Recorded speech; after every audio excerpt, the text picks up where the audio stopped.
I think quite often we hold on to things because we want to keep remembering them. So I think if she holds on to a letter, which was a pretty staggering letter, it's a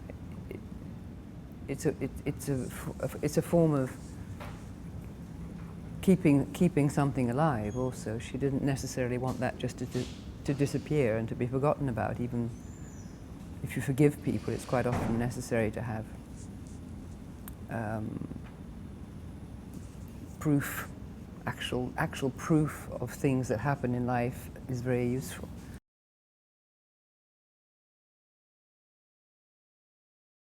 I think we fantasize a lot about our first love, and we probably put all that fantasy into the person, but quite often it's not necessarily the person. It's just the fact that that is the first time that we really acknowledge, understand, and feel the feeling in love feeling, and so that we remember it as something that possibly, and then we as being not greater than it was, because it's an extraordinary feeling, but that person wasn't necessarily the one person, only person that could vehicle that. But Tony thinks, in a sense, it is, or it's worth a try carrying on feeling like this for this person and being a bit sort of disoriented by her still, because she's very impenetrable.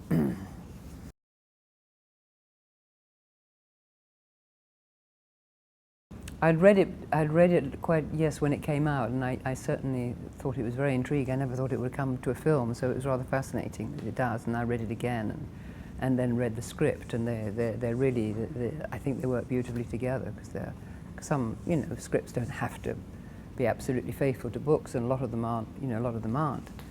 But there's a definite flavour of it. Mm.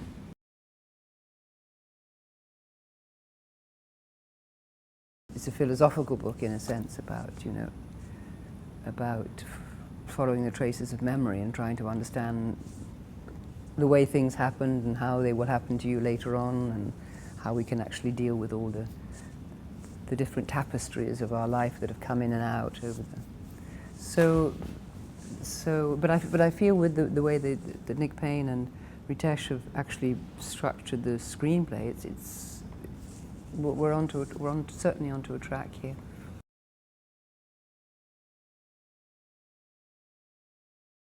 You can see how Ritesh it does work, and I think this is why he gets very sort of beautiful performances out of his actors, is because he cares so deeply about them and takes care of them. So he'll be with you all along and wanting to talk as much as you want about anything that you want, and give you a long time for takes and a long time for rehearsals, and he makes absolutely sure that we're all getting as much as we can out of each moment. And it's quite rare, that, because he doesn't seem to be stressed by time. He seems to obviously have worked out his plan so that he can have sufficient time to do this, to be with his actors, and to make sure that we all really feel that we're exploring as much as we can our characters in each different scene. Mm.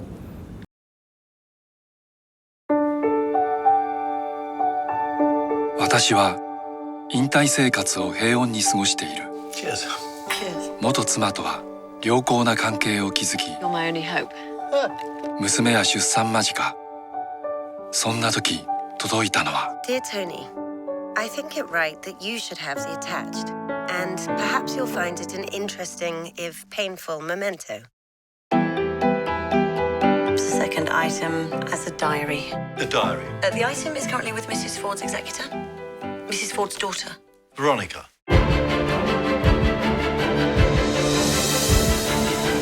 Hello, Anthony.